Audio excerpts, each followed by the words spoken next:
So the last preset I'm going to show is 18. It's the Rhodes preset. It's the last preset on the current version of the Vocodec. This is sort of, I called it Rhodes, but it's basically I started from trying to make an emulation of the DX7 electric piano sound. So it's actually just a FM synth running the DX7 algorithm of its 6 sine waves, and they have an FM matrix kind of deciding how they connect to each other. It's actually more flexible. You could do more than just a Rhodesy electric piano sounds with it, but I didn't open up all of the possibilities because it would get crazy complicated the way that DX7 programming is really complicated. So I kind of limited it a little bit. There's only one pattern of FM things, and you can just change the indexes of the FM, the amount, or the ratios of them, things like that. So by default, it has a pretty kind of mellow, Rhodesy sound. You can turn up the brightness, and it gives that, it sort of also amps up a little bit the cheesy 80s-ness of it, because you can hear that FM action. You know.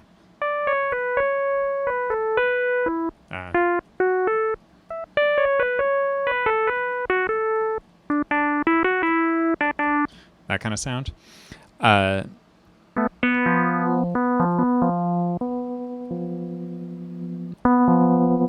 let's turn the drive up a little bit. It's a little soft.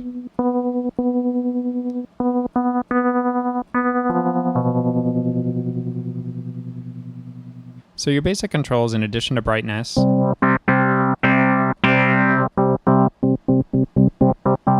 are tremolo depth,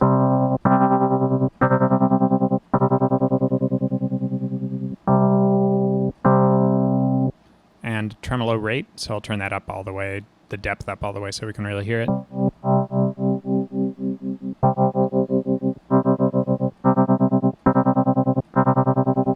Yeah.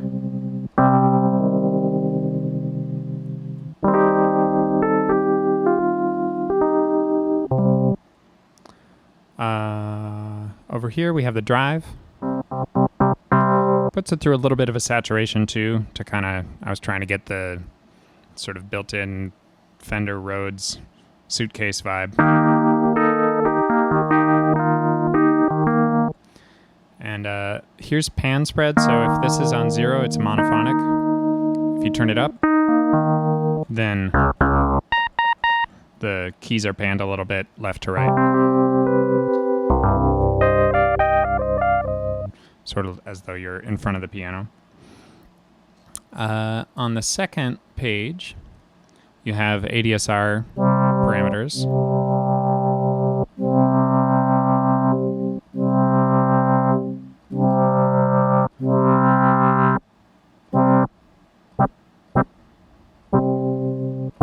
And those apply to all of the 6 oscillators that are involved. There's an amplitude envelope on the oscillators, and also an envelope for the FM index, basically.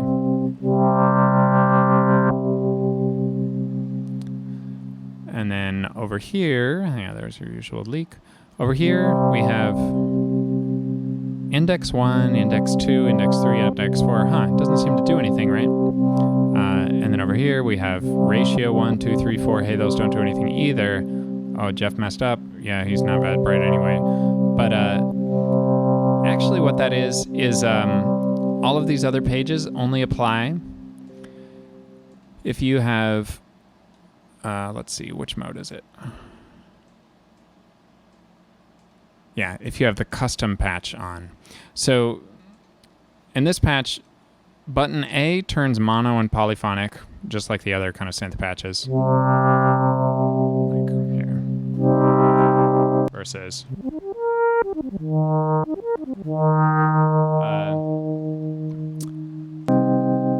But the B button switches between different presets. Like different kind of preset sounds of this patch. So they're kind of like different ratios of the FM oscillators and also different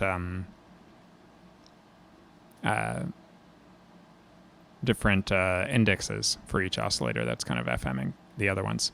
But all of those still pay attention to whatever the ADSR settings that you've made are. So let me go back and make a little different ADSR here. I'm going to turn my sustain up, turn my attack down, make it a little more piano-y. There we go. So then you can kind of hear they just have different tones to them.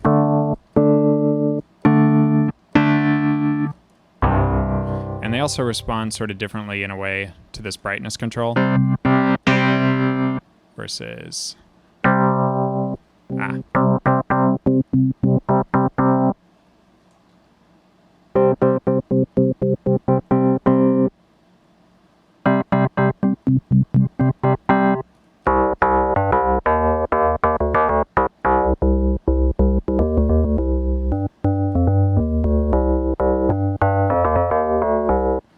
kind of thing.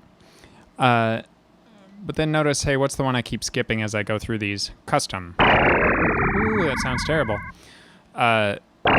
This one's basically one where the frequency ratios and indexes are set by your own custom controls of the knobs. So that's what those knobs on the other pages, P2, P3, and P4, are letting you control.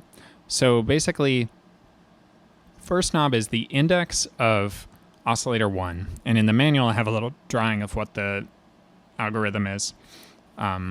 Basically, you have two oscillators being mixed together. They're oscillator 1 and oscillator 3 are the ones that you hear. Oscillator 2 is FMing oscillator 1. And the index of that is index 1. Oscillator 6 is FMing itself with feedback, and FMing oscillator 5, which is then FMing oscillator 4, which is FMing oscillator 3, which then gets mixed with oscillator 1. So you can change the index amounts here. If you turn index 3 and index 1 all the way down, it'll basically be just two sine waves. I'm going to get rid of my, here, I'm going to go back to P0 so I can get rid of my tremolo, so it's a little clearer. So now I just have two sine waves. I'm going to leave it at that for now. 1 and 3 are kind of the, right? So you hear the low one and the high one going on. So then I can change what the relationship of those sine waves is with the ratio buttons. So ratio 1 should mean basically that's exactly the note that you're playing on the keyboard. You can hear. You can kind of set this to different overtones.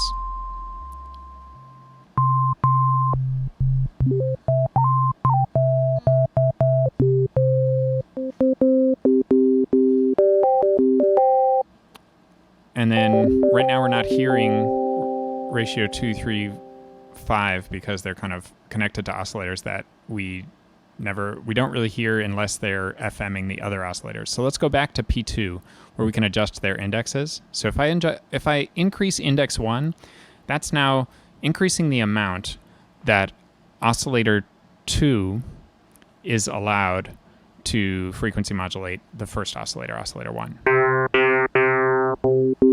So if I go down, it's just a sine wave. As I go up, it gets more FME.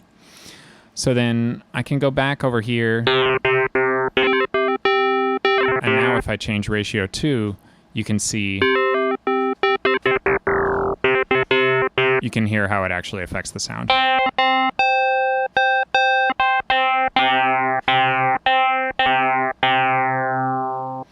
And then if I go back to P2 and increase the index on oscillator 3, then that's going to affect, that means that now 5, 6, and 4 are all affecting it. Or actually, they're probably not because I think the indexes of the other ones are down. So right now, it's just 4 is affecting 3 now.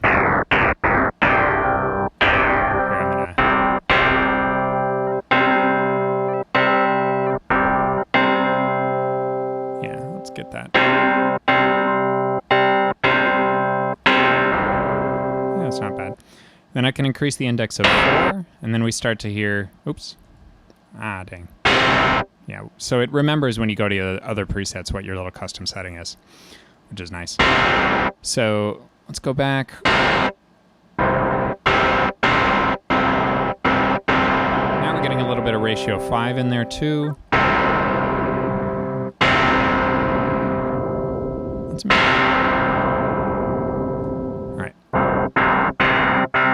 decrease the indexes on these so they're not as noisy. So basically, once you get an FM thing, FMing something else, FMing another one, and then FMing another thing, then it gets pretty ugly really fast. Noisy in a cool way, I think. But if you keep these relatively low, then you get more of a subtle change. Let's see.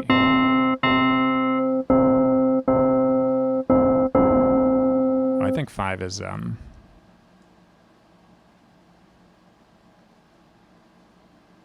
yeah. So ratio 6 is the one that's feeding back on itself, and when I have index 5 turned up, so let's go back to here. Index 5 was up. What I was letting in. Keep pushing buttons I'm not trying to push. It's hard to look at a screen while doing this. Oops, I'm on the wrong page. So basically, when I increase the, not ratio, but when I increase the index of 5, then I'm letting in the feedback for oscillator 6. So that's why it gets sort of some strange noise with that one. So let's turn that up, and then we can see if we can control that a little bit. You have to go all the way to P4 to get to the oscillator 6 controls, ratio 6 and feedback. So if I turn feedback down, then it acts a little more like a normal oscillator. But you can get some nice bell sounds with this kind of stuff. And then if we turn up feedback, it starts to really behave ugly in a kind of noisier way. And so one thing to notice, I had moved this knob, tune snap down, and then suddenly, hey, my ratios were not snapping to these overtones anymore. Right, so it wasn't jumping to 2 and then jumping to 3. That's because tune snap is basically your continuous control of like how much do these knobs control something exactly as the floating point value would be, just scrolling through in a continuous space versus, how much does it snap between the overtones. So if this is all the way down, then these ratio knobs are read really literally, right? So you can get some really interesting sounds by kind of not using whole number ratios for the FM, but they're going to be really inharmonic. So.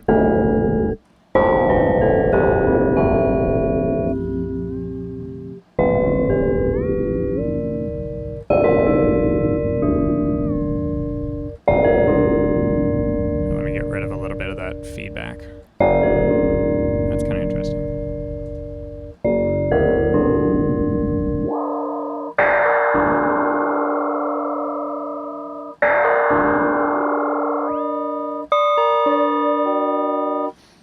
So you can get some really neat sounds that way.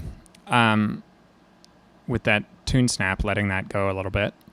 There's also rand decay. So what does that do? Basically, when you turn this, it adds some randomness to the decay times of the different oscillators. So that way you can get something where instead of everything decaying together, they all kind of decay away at different rates, which means it can get a little more complex and a little more acoustic-like. So I'm going to turn that up. Let's see.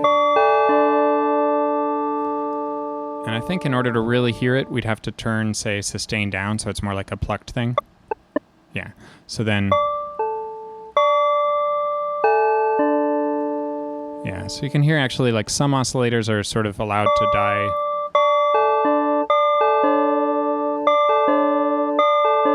Faster than others. Oh wait, I don't seem to hear the effect.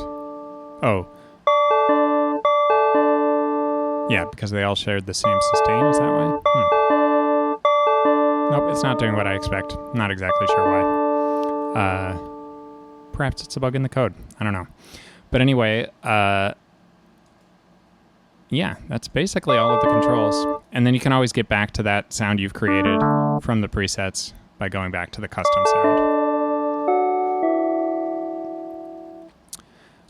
Over here, the C button gives you stereo tremolo, so that's basically, it makes it, instead of going on and off, whoop, whoop, whoop, whoop, whoop, it goes back and forth, whoop, whoop, whoop, whoop, like auto pan instead of stereo tremolo, or instead of tremolo.